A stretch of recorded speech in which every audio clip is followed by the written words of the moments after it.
جان فروز غرر کی ہے۔ اعلیٰ حضرت کہتے ہیں پتہ ہے آپ کو میں بتاتا ہوں، مسلمان ہو تو سب سے پہلا فرض کیا ہے پتہ ہے آپ کو؟ سب سے پہلا فرض، آپ تو کہیں گے ایمان کی بات پوچھ رہا ہوں، کلمہ نہیں، سب سے پہلا فرض ہے جان بچانا، جان کی حفاظت سب سے پہلا فرض۔ پھر اس کے بعد دوسرے فرض ہے نماز یا دین کی حفاظت، یہ دوسرا فرض۔ جو سب سے پہلا فرض ہے وہ جان بچانا، اعلیٰ حضرت فرماتے حفظ جان، جان فروز غرر کی ہے، سارے فرائض کی جان ہے یہ، جان کو بچانا۔ اور صدیق اکبر جان ہی نچھاور کر رہے ہیں، کس پر؟ نبی پاک کی صرف نیند پر، اٹھایا نہیں۔ لیکن بارگاہ مصطفیٰ صلی اللہ علیہ وسلم میں جب کبھی کوئی کھڑا ہوتا ہے تو اسے پورا کا پورا لوٹا دیا جاتا ہے، یہ نہیں ہے کہ کچھ باقی رکھا جاتا۔ حضور بیدار ہوئے، دیکھا صدیق اکبر کے چہرے کو بدلا ہوا، جسم کے اندر عجیب سی کیفیت ہے۔ میرے آقا نے پوچھا کیا ہوا؟ کہا لدغت الحیۃ یا رسول اللہ، اے اللہ کے رسول سانپ کاٹ رہا ہے۔ حضور نے اپنا لعاب پاک لگایا، زہر ختم ہوا۔ واقعہ پتہ ہے، حضرت ابوبکر کہتے ہیں زندگی بھر مجھے پھر یہ پتہ ہی نہیں چلتا تھا اس پاؤں میں سانپ کاٹا تھا کہ اس پاؤں میں کاٹا تھا۔ ایک بات ہی۔ دوسری بات، نبی پاک صلی اللہ علیہ وسلم مولا علی کے ساتھ، عصر کا وقت ہے، حضور کی نماز عصر ہوئی، حضرت علی نے نماز عصر نہیں پڑھی۔ یہاں بھی یہی مسئلہ ہے، نبی پاک صلی اللہ علیہ وسلم حضرت علی کی گود میں سر رکھ کر آرام فرما رہے، سورج ڈوب رہا تھا۔ وہ عام لوگوں کی بات نہیں کر رہا، حیدر کرار کی نماز جا رہی ہے، غم اندر سے ہے، لیکن بارگاہ مصطفیٰ میں بیٹھے نبی پاک آرام کر رہے ہیں، نماز جا رہی ہے۔ مجھے بتاؤ اللہ کی عبادت اور ادھر رسول اللہ کی نیند، حضرت علی نہیں اٹھائے، سورج ڈوب گیا، عصر چلی گئی۔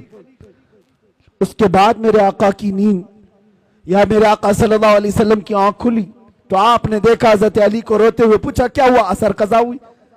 حضور پاک نے ان کے لیے بھی کیا کیا؟ اشارہ کیا، ڈوبے ہوئے سورج کو پلٹایا۔ واقعہ پتہ ہے، عصر کی نماز حضرت علی کی ادا ہو گئی۔ دو چیزیں میں نے آپ کے سامنے رکھا، ایک صدیق اکبر جن کو چاہیے تھا جان بچانا جو سب سے پہلا فرض ہے وہ نچھاور کر دیا، اور حضرت علی کو جو دوسرا فرض ہے نماز کی حفاظت وہ بھی چھوڑ دیا۔ کس کے لیے؟ رسول اللہ کے لیے۔ کس کے لیے؟ نبی پاک کی نیند کے لیے۔ ایک جان قربان کر رہا ہے اور ایک نماز قربان کر رہا ہے۔ اعلیٰ حضرت اب اس پر کیا کہتے ہیں سنو، صدیق بلکہ غار میں جا ان پہ دے چکے، حفظ جان جو جان فروز غرر کی ہے، مولا علی نے واری تیری نیند پر نماز، وہ بھی نماز عصر جو اعلیٰ خطر کی ہے، تو نے پھیر دی انہیں نماز، تو نے پھیر دی انہیں جان اور ان کی نماز۔ یا رسول اللہ تو نے پھیر دی ان کی جان اور انہیں نماز، پر وہ تو کر چکے جو کرنی بشر کی ہے۔ اب کیا ثابت ہوتا ہے؟ ثابت ہوا جملہ فرائض فرو ہیں، جتنے فرض ہیں یہ سب برانچ ہیں۔ فرع کا مطلب سمجھتے ہو؟ فرع کس کو کہتے ہیں؟ برانچ کو، شاخ کو۔ اصل اور فرع دو چیزیں، اصل فرض ہے اور اس کی جو شاخ ہے اس کو فرع کہتے ہیں۔ اب اعلیٰ حضرت فرما رہے ہیں یہ دونوں صحابہ صدیق اکبر کے عمل سے، مولا علی کے عمل سے یہ ثابت ہوتا ہے جتنے فرائض ہیں یہ سب برانچ ہیں، یہ سب شاخیں ہیں۔ جان بچانا یہ بھی فرض ہے، نماز کی حفاظت یہ بھی فرض ہے، لیکن یہ سارے فروع ہیں۔ ثابت ہوا جملہ فرائض فروع ہیں، اصل الاصول بندگی استاجور کی ہے، اصل الاصول بندگی استاجور کی ہے۔ اگر وہ راضی نہ ہوا تو پھر نماز کس کام کی؟ اگر وہ تمہارے ساتھ نہ ہو تو جان کس کام کی؟ وہ جو نہ تھے تو کچھ نہ تھا، وہ جو نہ ہو تو، سنیوں کو یہ پتا ہے، وہ جو نہ ہو تو، اور جان ہے وہ جہان کی، جان ہے تو جہان ہے۔ اور اقبال یہ فیصلہ کن انداز میں کہتا ہے آبرو مازنا میں مصطفیٰ است، ہم سب کی عزت و آبرو مصطفیٰ کے نام سے ہے۔ ہر چے دری دنیا باد مصطفیٰ، جو کچھ بھی دنیا میں ہے وہ مصطفیٰ کے بعد ہے۔ اس نقطے پر آ جاؤ اے سنی مسلمانوں، ہمیں راضی کرنا ہے، ہمیں کرنی ہے شہنشاہ بطحا کی رضا جوئی، وہ اپنے ہو گئے تو رحمت پروردگار اپنی۔ بس راضی کرنے پر لگے رہو میرے مصطفیٰ کریم صلی اللہ علیہ وسلم کو، اگر وہ راضی ہو گئے تو رحمت پروردگار ہماری۔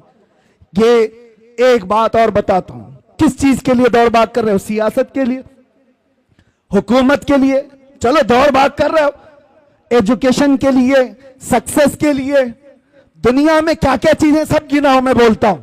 سیاست چاہیے تمہیں، قیادت چاہیے تمہیں، ایجوکیشن چاہیے، مقام و بلند مرتبہ چاہیے، سب چاہیے۔ ساری چیزیں کہاں سے ملیں گی؟ بتاتا ہوں تمہیں، حکومت، سیاست، یہ دنیا، یہ ساری چیزیں۔ اقبال کی بات تو سنو، کہتا ہے کہ محمد سے وفا تو نے تو ہم تیرے ہیں۔ ارے یہ جہاں چیز ہے کیا؟ ارے یہ جہاں چیز ہے کیا؟ لوح و قلم تیرے۔ تو سیاست اور حکومت کی بات کر رہا ہے، یہ جہاں چیز ہے کیا؟ حضور سے وفا کر کے دیکھ، لوح و قلم تیرے ہیں۔ پتہ ہے حضور سے وفا کرنے والا غلام ایک عمر ابن خطاب، مصر سے ایک قاصد آیا تھا، یہ کہتا ہوا کہ دریائے نیل ہر سال سوکھ جاتا ہے۔ دریا آج بھی ہے، وہ دریائے نیل ہر سال سوکھ جاتا ہے، اور مصری لوگ کیا کرتے ہیں، ایجپشن لوگ 16 سال کی ایک نوجوان لڑکی کو دلہن بنا کر جلوس نکالتے ہیں اور اس کو ذبح کرتے ہیں، دریا میں ڈالتے ہیں، پھر پانی اوپر آ جاتا ہے۔ ہر سال بلی چلانی پڑتی تھی، ہر سال بلی چڑھائی جاتی تھی، لیکن جب اسلام آیا تو وہاں پر موجود صحابی نے یہ لکھ کر کے بھیجا، امیر المومنین اب کی بار کیا کیا جائے؟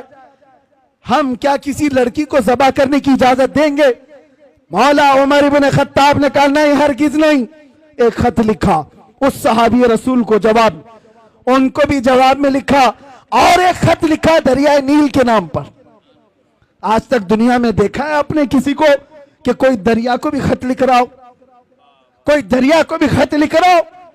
دریا کے نام پر لکھتے ہیں عمر ابن خطاب، اے دریائے نیل، عمر ابن خطاب رسول اللہ کا غلام تجھ سے کہتا ہے اگر تو اپنی مرضی سے چلتا ہے تو ہمیں تیری کوئی حاجت نہیں، اور اگر اللہ کے حکم سے چلتا ہے تو عمر کا حکم ہے کہ ابھی چل پڑا۔ خط لکھا، صحابی رسول کو بھیج دیا، ایک خط ان کے نام تھا، ایک خط دریائے نیل کے نام پر تھا، اور حضرت عمر کا حکم تھا جو میرا خط دریائے نیل کے نام پر ہے وہ دریا میں ڈال دو۔ اللہ اکبر میرے عزیزوں، یہ صرف واقعات نہیں ہے، سنو۔ جب یہ خط پہنچا، گورنر مصر نے اپنا خط اپنے پاس رکھا، دریا کا خط لے جا کر دریائے نیل میں ڈالا جو سوکھ گیا تھا۔ تاریخ نگار بتاتے ہیں خط جیسے ہی پڑا 16 گز پانی اوپر موجیں مارتا ہوا آ گیا تھا۔ کس کی حکمرانی ہے؟ کس کی حکمرانی ہے؟ نبی کا جو ہو گیا ہر چیز اس کے قدموں کے نیچے لا دی جاتی ہے۔ اسی کو کہا ہے اقبال نے کہ ٹل نہ سکتے تھے جنگ میں اگر اڑ جاتے تھے، پاؤں شیروں کے بھی میدان سے اکھڑ جاتے تھے، حق سے سرکش ہوا کوئی تو بگڑ جاتے تھے، ارے تیغ کیا چیز ہم توپ سے بھی لڑ جاتے تھے۔ آ گیا ان لڑائی میں گر وقت نماز، قبلہ روحوں کے زمین بوس ہوئی قوم حجاز۔ اور اسی میں اقبال کہتا ہے دشت تو دشت ہے دریا بھی نہ چھوڑے ہم نے، بحر ظلمات میں دوڑا دیے گھوڑے ہم نے۔ نبی پاک صلی اللہ علیہ وسلم کا جو غلام ہوتا ہے ان سے جو وفا کیا ہے اللہ تعالیٰ ساری کائنات اس کو مسخر کر کے دے دیتا ہے۔ وہ تو صرف دریا کی ایک مثال میں نے دی، دریا کی ایک مثال دی۔ صحابہ کرام کے ایسے ایسے واقعات ہیں۔ حضرت سفینہ ایک جنگل میں راستہ بھٹک گئے تھے، مدینے کے قریب ایک جنگل میں راستہ بھٹک گئے، کہتے ہیں میں راستہ نہیں پا رہا تھا، اچانک ایک درندہ آ گیا، شیر منہ پھاڑے ہوئے میرے سامنے آ گیا۔ صحابی رسول ہے، سنو توجہ سے، اور شیر کو دیکھ کر کس کی ہیبت نہیں ہوتی، سب کپ کپی آ جاتی۔ حضرت سفینہ کہتے ہیں جیسی وہ شیر قریب آیا میں کیا کرتا، میرے پاس نہ ہتھیار نہ بھالا نہ نیزہ کچھ نہیں۔ جب وہ منہ پھاڑ کر میرے پاس آیا میں نے چیخ کر کے اتنا کہا یا ابا الحارث انا مولا رسول اللہ، اے پھاڑ کھانے والے درندے، میں رسول اللہ کا غلام ہوں۔ حضرت سفینہ کہتے ہیں وہ شیر سر جھکا کر میرے تلوے چاٹنے لگا اور دم ہلاتا ہلاتا راستہ دکھاتا دکھاتا مجھے مدینے تک چھوڑ کر گیا۔